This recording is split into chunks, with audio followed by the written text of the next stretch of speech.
Chapter 7 A Day with the Beavers. While the boys were whispering behind, both the girls suddenly cried, "Oh!" and stopped. "The robin!" cried Lucy. "The robin has flown away!" And so it had, right out of sight. "And now what are we going to do?" said Edmund, giving Peter a look to say, "What did I tell you?" "Shh! Look!" said Susan. "What?" "There's something moving over in the trees there, to the left." They all stared as hard as they could, and no one felt very comfortable. "There it goes again," said Susan. "I saw it that time too," said Peter. "It's still there. It's just gone behind that big tree." "What is it?" asked Lucy, trying very hard to not sound nervous. "Whatever it is," said Peter, "it's dodging us. It's something that doesn't want to be seen."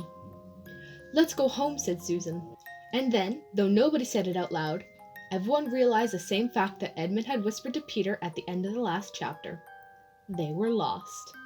"What's it like?" said Lucy. It's a kind of animal," said Susan, and then, Look, quick, there it is!" They all saw it this time, a whiskered furry face which had looked out at them from behind a tree. But this time, it didn't immediately draw back. Instead, the animal put its paw against its mouth just as humans would put their finger to their lips when they were signaling you to be quiet, and then it disappeared. The children all stood holding their breath. A moment later, the stranger came out from behind the tree, glanced around at all of them as if it were afraid that someone was watching, said, "Hush!" made signs for them to join them in the thicker bit of the wood where it was standing, and then disappeared once more. "I know what it is," said Peter. "It's a beaver. I saw it at the tail." "It wants us to go with it," said Susan, "and it's warning us to not make a sound." "I know," said Peter. "The question is, are we to go or not? What do you think, Lou?" "I think it's a nice beaver," said Lucy. "Yeah, but how do we know?" said Edmund. "Shan't we have to risk it?" said Susan. "I mean, it's no good just standing here, and I feel like I want some dinner." At this moment, the beaver again popped its head out from behind the tree and beckoned them earnestly. "Come on," said Peter. "Let's give it a try. Let's all keep close together. We ought to be a match for one beaver if it turns out to be an enemy." So the children all got close together and walked up behind the tree and in behind it, and there, sure enough, they found the beaver, but it still drew back, saying to them in a hoarse, throaty whisper, "Further in, come further in. It's right here. We're not safe in the open." Only when it had led them to a dark spot where the 4 trees grew so close together that their boughs met and the brown earth and pine needles could be seen underfoot, because no snow had been able to fall there. And then did it talk. "Are you the sons of Adam and the daughters of Eve?" it asked. "We're some of them," said Peter. "Shh!" said the beaver. "Don't be so loud. We're not safe even here." "Why, who are you so afraid of?" said Peter. "There's no one here but ourselves." "There are the trees," said the beaver. "They are always listening. Most of them are on our side, but there are trees who would betray us to her. You know who I mean." And it nodded its head several times. "If it comes to talking about sides," said Edmund, "how do we know you're a friend?" "Not meaning to be rude, Mr. Beaver," added Peter, "but you see, we're strangers." Quite right," said the beaver. "Here's my token." With these words, it held up to them a little white object. They looked at it in surprise until Lucy suddenly said, "Oh, of course! It's my handkerchief, the one I gave to poor Mr. Tumnus." "That's right," said the beaver. "Poor fellow, he got wind of the arrest before it actually happened and handed this over to me. He said that if anything were to happen to him, I must meet you here and take you on to—" Here the beaver's voice sank into silence, and he gave 1 or 2 mysterious nods. Then, signaling children to stand as close around as they possibly could, so that their faces were actually tickled by its whiskers, it added in a low whisper, "They say Aslan is on the move. Perhaps has already landed." And now a very curious thing happened. None of the children knew who Aslan was any more than you do, but the moment the beaver spoke these words, everyone felt quite different. Perhaps it has sometimes happened to you in a dream when someone says something you do not understand, but in the dream, it feels as if it had some sort of enormous meaning, either a terrifying one, which turns the whole dream into a nightmare, or else a lovely meaning too. Too lovely to put it into words, which makes the dream so beautiful that you remember it all your life and are always wishing you could get into that dream once more. It was like that now. At the name of Aslan, each of the children felt something jump inside of them. Edmund felt a sensation of mysterious horror. Peter felt suddenly brave and adventurous.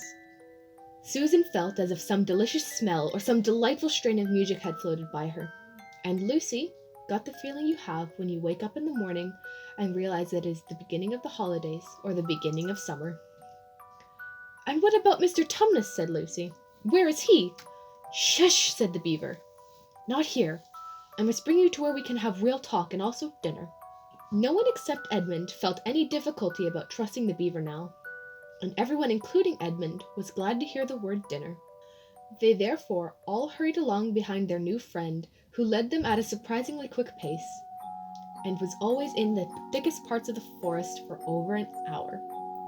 Everyone was feeling very tired and very hungry when suddenly the trees began to grow thinner and the ground began to fall steeply downhill. A minute later they came out under the open sky. The sun was still shining, and they found themselves looking down at a fine sight. They were standing on the edge of a steep, narrow valley at the bottom of which ran, at least it would have been running if it hadn't been frozen, a fairly large river. Just below them, a dam was built across the river, and when they saw it, everyone suddenly remembered that, of course, beavers were always making dams, and they felt quite sure that Mr. Beaver had made this one. They also noticed that he now had a sort of modest expression on his face, the sort of look people have when you're visiting a garden they've made or are reading a story they've written. So it was only common politeness when Susan said, "What a lovely dam!"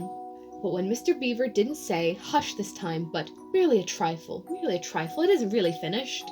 Above the dam was what ought to have been a deep pool, but was now, of course, a level floor of dark green ice. Below the dam, much lower down, was more ice, but instead of being smooth, it was all frozen into foamy and wavy shapes, in which the water had been rushing along the very moment the frost came. And where the water had been trickling down and spurting out over the dam was now a glittering wall of icicles, as if the side of the dam had been covered with flowers and wreaths and festons of purest sugar. Out in the middle, and partly on top of the dam, was a funny little house shaped rather like an enormous beehive, and from a hole in the roof smoke was going up, so that when you saw it, especially if you were hungry, you at once thought of cooking and became hungrier than you were before. That was what the others chiefly noticed, but Edmund noticed something else. A little lower down the river there was another small river, which came down another valley to join it. Looking up at that valley, Edmund could see two small hills, and he was almost sure that they were the two hills which the White Witch had pointed out to him when he parted with her at the lamppost the other day. And then between them, he thought, must be her palace, only a mile off or less.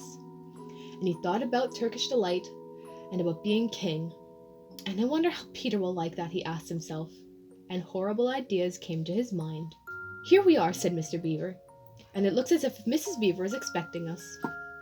I'll lead the way, but be careful and don't slip." The top of the dam was wide enough to walk in, though not, for humans, a very nice place to walk because it was covered in ice. And though the frozen pool was level on one side, there was a nasty drop to the lowest river on the other.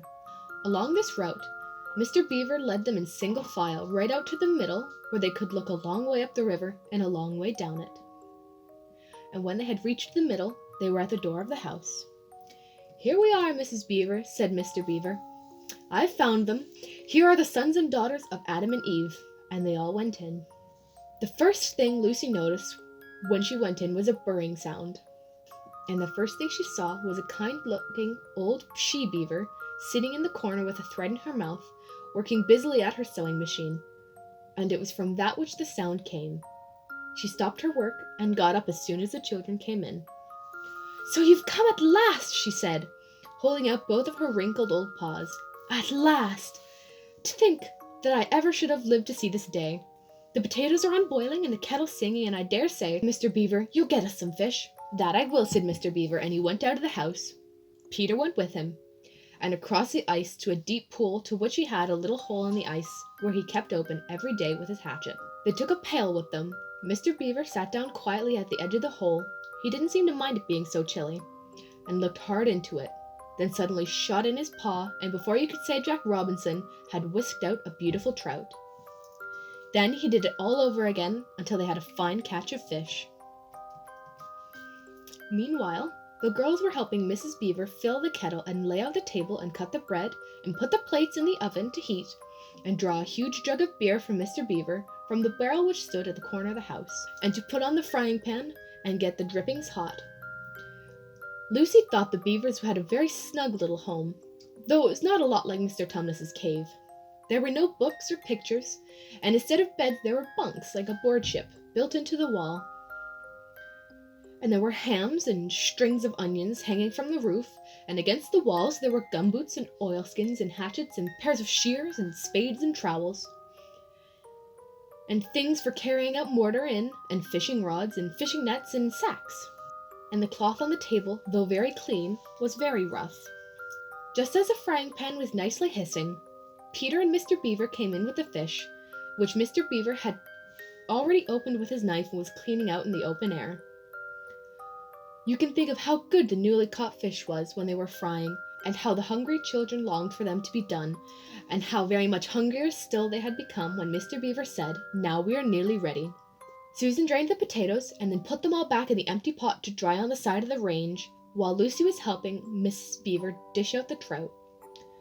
So that in the few minutes where everyone was drawing up their stools, it was all three-legged stools in the Beavers' house, except for Mrs. Beaver's, which was an old rocking chair beside the fire. There was a jug of creamy milk for the children, Mr. Beaver stuck to beer, and a great lump of deep yellow butter in the middle of the table, which everyone took as much as he wanted to go with his potatoes. And all the children thought, and I do agree with them, that there's nothing to beat a good freshwater fish if you eat it when it has been alive half an hour ago, and has come out of the pan only a minute ago. And when they had finished the fish, Mrs. Beaver brought unexpectedly out of the oven a great gloriously made marmalade roll, steaming hot, and at the same time moved the kettle onto the fire, so that when they had finished the marmalade roll, the tea was made and ready to be poured out. And when each person had got his or her cup of tea, each person shoved back his or her stool, so as to be able to lean against the wall, and gave a long sigh of contentment. "And now," said Mr. Beaver, pushing away his empty beer mug, and pulling his cup of tea towards him, "if you'll just wait till I've got my pipe lit and going nicely, why now, we can get to business. It's snowing again," he added, cocking his eye towards the window. "That's all the better. It means we shan't have any visitors. And if anyone should be trying to follow you, why, he won't find any tracks." Chapter 8. What Happened After Dinner. "And now," said Lucy, "do please tell us what happened to Mr. Tumnus." "Ah, that's bad," said Mr. Beaver, shaking his head. "That's very, very bad business. There's no doubt he was taken off by the police. I got that from a bird who saw it done." "But where was he taken to?" asked Lucy. "Well, they were heading northwards when they were last seen, and we all know what that means." "No, we don't," said Susan. Mr. Beaver shook his head in a very gloomy fashion. "I'm afraid it means they were taking him to her house." "What'll they do with them, Mr. Beaver?" gasped Lucy. "Well," said Mr. Beaver, "you can't say exactly for sure, but there's not many taken in that ever come out again. Statues. All full of statues, they say it is, in the courtyard, and up the stairs and in the hall. People she's turned." He paused and shuddered. "Turned into stone." "But, Mr. Beaver," said Lucy, "can't we... we must do something to save him. It's too dreadful, and it's all on my account." "I don't doubt you'd save him if you had the chance," said Mrs. Beaver. "But you've no chance of getting him out of that house against her will, and ever coming out alive." "Couldn't we have some stratagem?" said Peter. Couldn't we dress up as something, or pretend to be, peddlers or anything? Or watch till she's gone out, or... hang on! There's got to be some way! This fawn saved my sister at his own risk, Mr. Beaver. We can't just leave him to have that done with him." "It's no good, son of Adam," said the Beaver. "It's no good your trying, of all people. But now that Aslan is on the move..." "Oh, yes! Tell us about Aslan!" several voices cried out. For all at once that strange feeling, like the first signs of spring, like good news, had come over them. "Who's Aslan?" asked Susan. "Aslan," said the beaver. "Why, don't you know? He's the king. He's lord of the whole wood, but not often here, you understand. Never in my time or my father's time.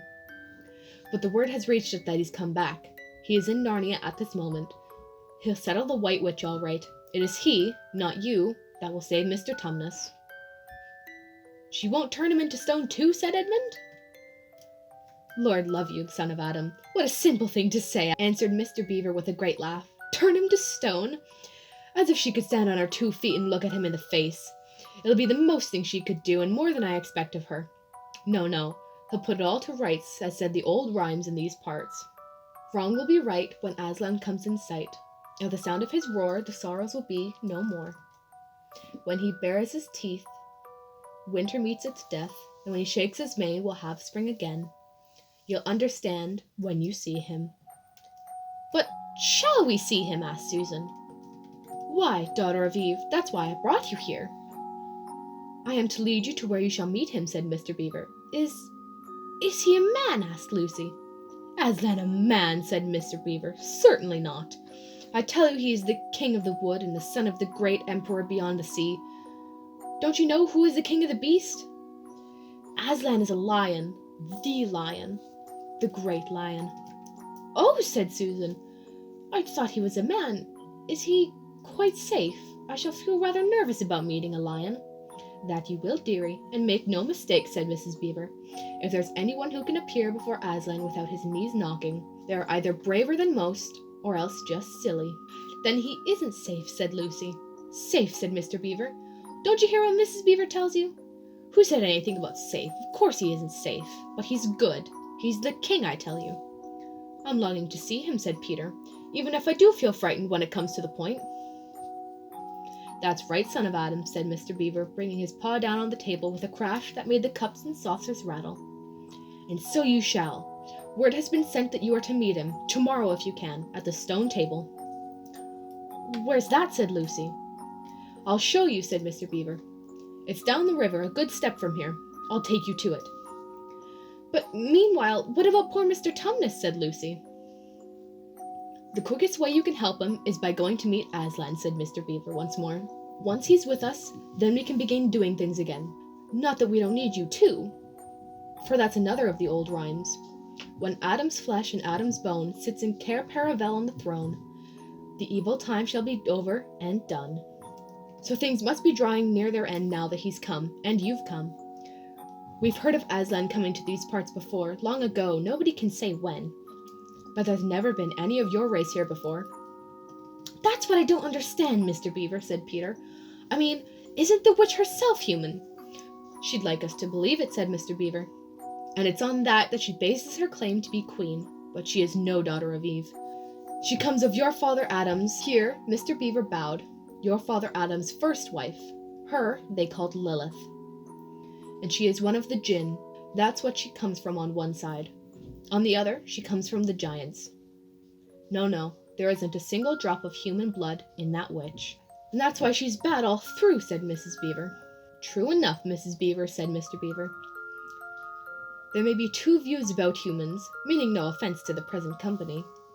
But there's no 2 views about things that look like humans and aren't." "I've known good dwarfs," said Mrs. Beaver. "So have I, now that you come to speak of it," said her husband. "But precious few, and they were the ones least like men. But in general, take my advice. When you meet anything that's going to be human and isn't yet, or used to be human once and isn't now, or ought to be human and isn't, you keep your eyes on it and you feel for your hatchet. And that's why the witch is always on the lookout for any humans in Narnia. She's been watching for you this many a year. And if she knew there were 4 of you, she'd be more dangerous still." "What's that to do with it?" said Peter. "Because of another prophecy," said Mr. Beaver. "Down at Cair Paravel, that's the castle on the sea coast, down at the maw of the river, which ought to be the capital of this whole country, if all was as it should be. Down at Cair Paravel, there are 4 thrones, and it's a saying in Narnia, time out of mind, that when 2 sons of Adam and 2 daughters of Eve sit in those 4 thrones, Then it will be the end, not only to the White Witch's reign, but of her life.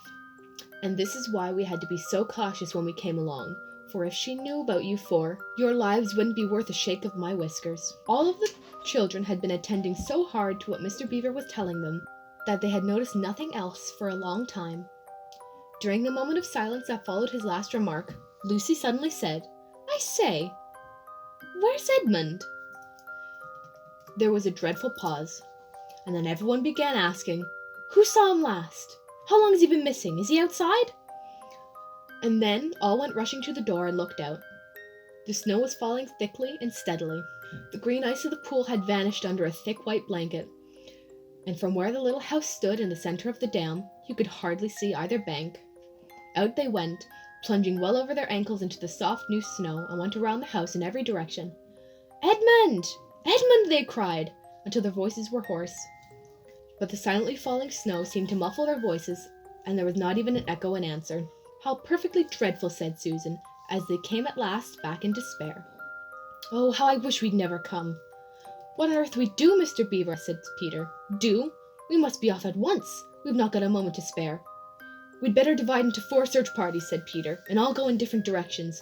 Whoever finds him must come back here at once and—" "Search party, son of Adam," said Mr. Beaver. "What for?" "Why, to look for Edmund, of course." "There's no point in looking for him," said Mr. Beaver. "What do you mean?" said Susan. "He can't be far away. We've got to find him. What do you mean when you say there's no use in looking for him?" "The reason there is no use looking," said Mr. Beaver, "is that we already know where he's gone."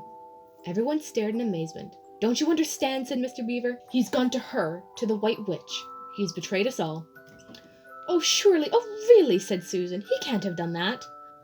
"Can't he?" said Mr. Beaver, looking very hard at the 3 children, and everything they wanted to say died on their lips, for each of them suddenly felt quite certain inside that this is exactly what Edmund had done. "But will he know the way?" said Peter. "Has he been in this country before? Has he ever been here alone?" "Yes," said Lucy, almost in a whisper. "I'm afraid he has." "And did he tell you what he'd done or who he'd met?" "Well, no, he didn't." "Then mark my words," said Mr. Beaver. "He has already met the White Witch and joined on her side and been told where she lives. I didn't like to mention it before, him being your brother and all, but the moment I set eyes on that brother of yours, I said to myself, 'Treacherous.' He had the look of one who's seen the White Witch and eaten her food. You can always tell them apart if you've lived long enough in Narnia. Something about their eyes." "All the same," said Peter, in a rather choking voice, "we've still got to go and look for him. He's our brother after all, even if he's a rather little beast. And he's only a kid." "Go to the White Witch's house," said Mrs. Beaver. "Don't you see that the only chance of saving him or yourselves is to keep away from her?" "How do you mean?" said Lucy. "Why, all she wants is to get the 4 of you. She's thinking all the time those 4 thrones at Cair Paravel. Once you're all 4 inside her house, her job would be done, and there would be 4 new statues in her collection before you had the time to speak. But she'll keep him alive as long as she's the only one she's got, because she'll want to use him as a decoy, as bait to catch the rest of you with." "Oh, no one can help us," wailed Lucy. "Only Aslan," said Mr. Beaver. "We must go on and meet him. That's our only chance now." "It appears to me, dears," said Mrs. Beaver, "that it is very important to know just when he slipped away. How much he can tell her depends on how much he heard. For instance, had we started talking about Aslan when he left? If not, we may do very well, for she won't know that Aslan has come to Narnia, or that we are meeting him, and will be quite off her guard as far as that is concerned." "I don't remember him being here when we were talking about Aslan," began Peter. But Lucy interrupted him. "Oh, yes, he was," she said miserably. "Don't you remember? It was he who asked whether the White Witch could turn Aslan into stone too."